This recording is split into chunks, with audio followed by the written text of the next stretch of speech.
आणि आता एक महत्त्वाची बातमी। मुंबईच्या भुलेश्वरमध्ये गणपती आगमनावेळी एक दुर्घटना घडली। मूर्ती खाली दबल्याने दोघांचा मृत्यू झालेला आहे, तर 5 जणांवर रुग्णालयात उपचार सुरू आहेत। 22 फूट उंच मूर्ती खाली दबल्याने दोघांचा मृत्यू झाला। अतिशय दुर्दैवी घटना आपण बघतोय। मुंबईच्या भुलेश्वरमध्ये गणपती आगमनावेळी दुर्घटना घडलेली आहे। मूर्ती खाली दबून दोघांचा मृत्यू झालेला आहे, तर 5 जणांवर सध्या रुग्णालयात उपचार सुरू आहेत। या क्षणाची सगळ्यात मोठी आणि धक्कादायक बातमी आपण बघतोय।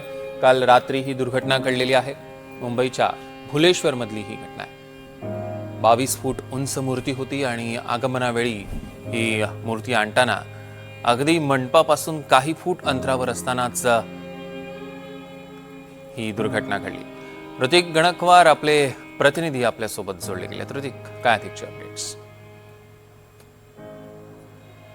आपण बघतोय की मी सध्या घटनास्थळी आहे। हा पॅच आपण बघतोय, ओबड धाबड असलेला हा पॅच आहे। याच परिसरामध्ये आपण बघितलं तर ही दुर्घटना घडल्याचं आपण दिसून येत असल्याचं बघतोय। आपण हा रस्ता बघतोय, या ठिकाणी मूर्ती आलेली होती आणि माझ्या पाठीमागे बघतोय आपण फक्त 20 ते 30 मीटर अंतरावरतीच ते शेड आपण बघतो की जिथे बाप्पा विराजमान होणार होते आणि एवढ्याच फक्त अंतरावरती ही दुर्घटना घडल्याचं पाहायला मिळतं। रात्री या मंडळाचे कार्यकर्ते या ठिकाणी होते, त्या कार्यकर्त्यांसोबत आपण संवाद साधणार आहोत। दादा, तुमचं नाव काय, तुमच्या मित्रमंडळाचं नाव काय? अतिशय दुर्दैवी घटना आहे, तुमच्याही मनाला आमच्याही मनाला हा धक्का बसलेला आहे। काय नेमकं रात्री घडलं होतं? माझं नाव संदीप आजपुरोहित आहे। आमच्या भुलेश्वर मंडपचं नाव आहे भुलेश्वरचा राजा अखिल भुलेश्वर सार्वजनिक गणेश मंडल। इधर पूरा इधर से आया था तो कुछ नहीं हुआ। इधर आया ना तो पूरा वो ऐसा था ना खड्डे के हिसाब से, तो मूर्ति का बैलेंस हिला ना तो मूर्ति पूरा आगे आ गया। इसके लिए है ना नीचे 5 जन थे, इसमें 2 बच्चे छोटे बच्चे थे और 2 जन की वो घटना हुई। डेथ हुई है वो मंडल के अध्यक्ष हैं? हाँ, जो जिसके क्या नाम है उनका? जो डेथ हुई है इनका मंडप के अध्यक्ष है, इनका नाम है संकेत जगन्नाथ नार्वेकर। अब कहाँ से मूर्ति लाई गई थी और आते वक्त कुछ हुआ क्या?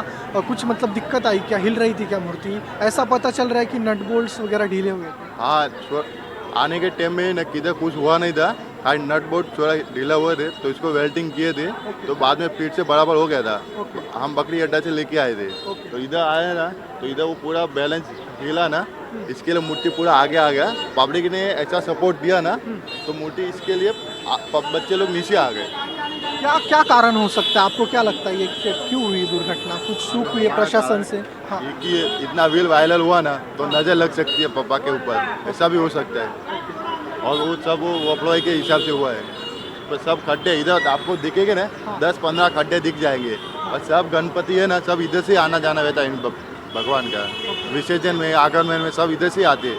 वो पहले से काम हो जाए ना तो इसको भी परेशानी ना होए, इसके लिए खड्डे भी बहुत आहे। आपण बघू शकतो या ठिकाणी दृश्यांमध्ये की ओबडधोबड रस्ता आहे आणि यामुळे देखील हे कारण असू शकतं। आणि अगोदरच सांगितल्याप्रमाणे अगोदरच मूर्तीचे नटबोल्ट जे आहे ते काहीसे ढिले झालेले होते, त्याला पुन्हा एकदा वेल्डिंग करण्यात आलेलं होतं आणि त्याच्यानंतर आपण बघितलं मूर्ती फिट असा ह्या कार्यकर्त्याचा दावा आहे।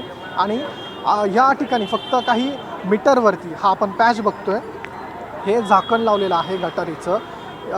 इकडे डिसबॅलन्सिंग झाली आहे मूर्ती, गटारीचं झाकण बघतोय। एकीकडे अशी अवस्था आहे रोडची आणि पलीकडे एक साईडला अर्धा रोड जो आहे तो असा काहीसा कललेला आपण बघतोय आणि त्याच्यामुळेच काहीशी ही दुर्घटना आहे जी झाल्याचं आपल्याला दिसून येत असल्याचं आपण बघतोय। एकंदरीत पलीकडे शेड आहे, हे शेड आपण बघतोय काही अंतरावरतीच आहे, फक्त 20 ते 30 मीटर अंतरावरती ही दुर्घटना जी आहे ती घडल्याचं पाहायला मिळतं। आणखी लोकांशी संवाद साधणार आहोत। दादा, काय सांगाल? तुम्ही रात्री होतात? तुम्ही होतात जे काय वाटतं, म्हणजे अशी दुर्घटना घडली आहे, रस्त्याची अवस्था वाईट आपण बघतोय। रस्ता जो आहे तो ओबडधाबड आहे आणि काहीशे मूर्तीचे नट्स देखील ढिले झाल्याची माहिती मिळते। एकंदरीत दुर्दैवी घटना आहे। 2 लोकांचा मृत्यू झालेला आहे आणि 5 जणांवरती सध्या रुग्णालयामध्ये उपचार सुरू आहेत। ऋतिक, या बातमीवर लक्ष ठेवून असा त्याचे अपडेट्स आम्ही तुमच्याकडनं घेणारच आहोत। तुर्तास धन्यवाद।